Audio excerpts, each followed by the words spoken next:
Hello guys, कैसे हैं आप सभी लोग। Welcome to Legal Pedia. तो गाइस, आज के इस वीडियो में हम पढ़ेंगे precedent as a source of law. Precedent का मतलब होता है decisions given by the courts in different cases. और ये जो डिसीजन होता है कोर्ट्स का, ये उस कोर्ट के सबऑर्डिनेट कोर्ट्स पे बाइंडिंग होता है। अगर एक बारी किसी भी कोर्ट ने कोई भी जजमेंट पास कर दी एंड वैसा ही similar case with similar facts उस कोर्ट के सबऑर्डिनेट कोर्ट में आता है, तो सबऑर्डिनेट कोर्ट को उस प्रेसिडेंट को अप्लाई करना होगा। बस इसमें इंपॉर्टेंट चीज ये है कि केस एंड फैक्ट सिमिलर होने चाहिए। If the facts are different तो सबऑर्डिनेट कोर्ट के लिए मैंडेटरी नहीं होता हायर कोर्ट के द्वारा दिए गए प्रेसिडेंट को अप्लाई करना। आइए अब देखते हैं some of the most influential judicial precedents in India. Number 1, Kesavananda Bharati versus state of Kerala 1973। इस केस में डॉक्ट्रिन ऑफ बेसिक स्ट्रक्चर का कंसेप्ट आया था एंड इसमें कहा गया था कि कॉन्स्टिट्यूशन के फंडामेंटल फीचर्स को प्रोटेक्ट करना बहुत जरूरी है from being removed. Number 2, Gian Kaur versus state of Punjab 1996। इस केस में कहा गया था कि right to die is not covered under the scope of article 21 of the Indian constitution. And court ने साथ ही ये भी कहा था कि हर एक पर्सन के पास राइट है टू डाई विद डिग्निटी, लेकिन right to die in unnatural way is different from the right to die with dignity. Number 3, Maneka Gandhi versus Union of India 1978। इस लैंडमार्क जजमेंट में कोर्ट ने कहा था कि section 10 subsection 3C of the passports act 1967 void है क्योंकि वो article 14 and 21 of the Indian constitution को वायलेट करता है। Number 4, Indira Sahni versus the union of India 1992। ये भी एक लैंडमार्क जजमेंट है जिसमें कोर्ट ने एक max limits of reservation of backward class set करी थी एट 50%, और साथ ही इसमें क्राइटेरिया भी बताया गया था to classify groups as backward class. अब हम बात करेंगे सबसे इंपॉर्टेंट डॉक्ट्रिन की जिसकी वजह से प्रेसिडेंट्स की वैल्यू होती है। जी हाँ, ये है doctrine of stare decisis. The authority of judicial precedents is based on the doctrine of stare decisis. Stare decisis का मतलब होता है to not disturb the undisturbed, मतलब जो चीज ऑलरेडी सेटल्ड हो चुकी है उनको वापस से अनसेटल ना करना।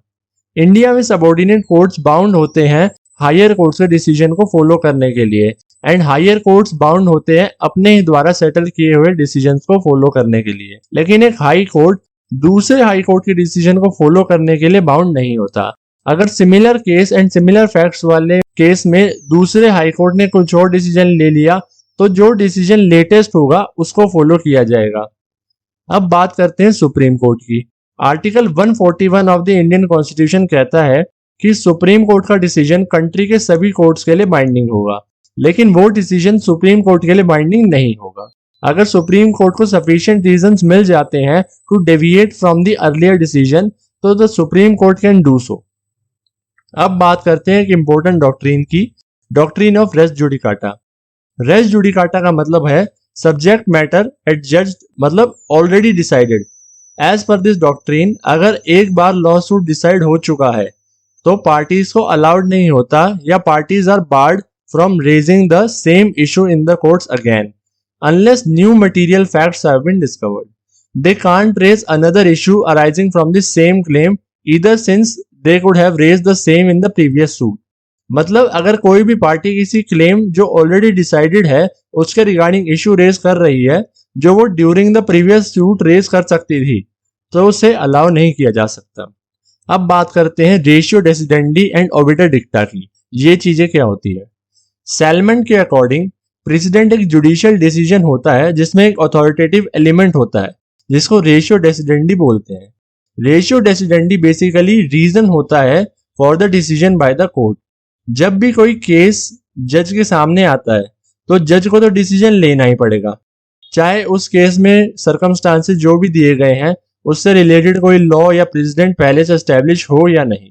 तो एक जज जो भी डिसीजन लेगा एंड उसके लिए वो रीजन भी बताएगा, तो जो रीजन बताएगा जज, उस रीजन को रेशियो डेसिडेंडी बोलते हैं। वहीं दूसरी तरफ होता है ओबिटर डिक्टा, जिसका मतलब होता है मेयर से बाय द वे, यानी कोई भी डिसीजन के साथ जज जो टिप्पणी करता है उसे ओबिटर डिक्टा बोलते हैं। इसका एग्जाम्पल आप ऐसे समझ सकते हो कि किसी भी एक जजमेंट में स्टार्टिंग में जो जज कुछ लीगल प्रिंसिपल्स अप्लाई करता है वो सब ओबिटर दिखता है और इसका मेन अथॉरिटेटिव जजमेंट यानी रेशियो डेसिडेंटी जितना इम्पैक्ट नहीं होता। आइए अब देखते हैं टाइप्स ऑफ प्रेसिडेंट्स क्या होते हैं। बेसिकली दो तरीके के प्रेसिडेंट्स होते हैं। Number 1 authoritative and persuasive precedent और number 2 original and declaratory precedents. Authoritative precedent वो प्रेसिडेंट होते हैं जो सबऑर्डिनेट कोर्ट्स को फॉलो करने ही करने हैं, चाहे वो उन्हें सही लगे या ना लगे। They create direct and definite rules of law और ये लीगल सोर्सेज ऑफ लॉ की कैटेगरी में आते हैं। परसुएसिव प्रेसिडेंट वो प्रेसिडेंट होते हैं जो किसी भी जज पे बाइंडिंग ऑब्लिगेशन नहीं बनाते, यानी they can be applied as per the discretion of the जज। अथॉरिटेटिव प्रेसिडेंट्स भी दो टाइप के होते हैं। पहला absolute authoritative which are binding on subordinate courts in an absolute manner and it cannot be disobeyed even if it is wrong. और दूसरा conditional authoritative which are binding on other judges but it can be disregarded in certain special circumstances as long as the judge shows the reason for doing so. अब second type के president होते हैं original and declaratory presidents. Declaratory presidents वो presidents होते हैं जो simply एक already existing law को अप्लाई करके बनते हैं, that is it is a mayor application of the law. वहीं ओरिजिनल प्रेसिडेंट वो प्रेसिडेंट्स होते हैं जो एक नया लॉ क्रिएट करते हैं और फिर उसे अप्लाई करते हैं। तो ये थे हमारे टाइप्स ऑफ प्रेसिडेंट्स। आइए अब देखते हैं कौन कौन से फैक्टर्स हैं जो प्रेसिडेंट्स की अथॉरिटी को इंक्रीज या डिक्रीज करते हैं। पहले factors increasing the authority of precedent. Number 1 the number of जजेस constituting the bench that makes the decision, यानी जितने ज्यादा जज की बेंच उतना ही authoritative precedent. Number 2 a unanimous decision has more weight, मतलब कि अगर एक जजमेंट में यूनानिमस डिसीजन है, सर्वसहमति है, तो उसकी अथॉरिटी ज्यादा होती है। Number 3 approval by other courts especially the higher courts, यानी अगर एक कोर्ट ने डिसीजन लिया एंड अपर या हायर कोर्ट ने उसको अपहेल्ड कर दिया तो उस प्रेसिडेंट की वैल्यू और भी ज्यादा बढ़ जाती है। आइए अब देखते हैं factors decreasing the authority of a president.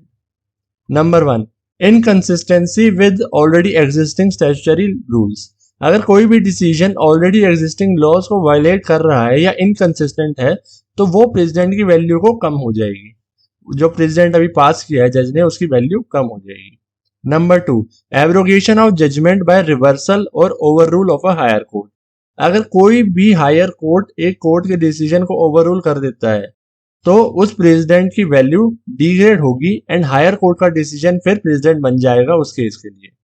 Number 3 inconsistency with the previous decision of the higher court और the court of the same rank, अगर किसी भी कोर्ट का डिसीजन उसके हायर कोर्ट या सिमिलर रैंक वाले कोर्ट से इनकंसिस्टेंट है तो वो डिसीजन की अथॉरिटी को कम कर देगा। हाँ, इसमें यह है कि अगर कोई स्पेशल सर्कमस्टांस है या वैलिड पॉइंट कुछ ऐसा है कि हाँ भाई सिमिलर रैंक वाले कोर्ट को जो जजमेंट पास किया था कोर्ट ने उसको डिसमिस किया जा सकता है तो फिर उसकी वैल्यू बढ़ जाएगी। तो इसी के साथ हम करेंगे आज की इस वीडियो को एंड आई होप आपको प्रेसिडेंट इन डेप्थ समझ आ गया होगा।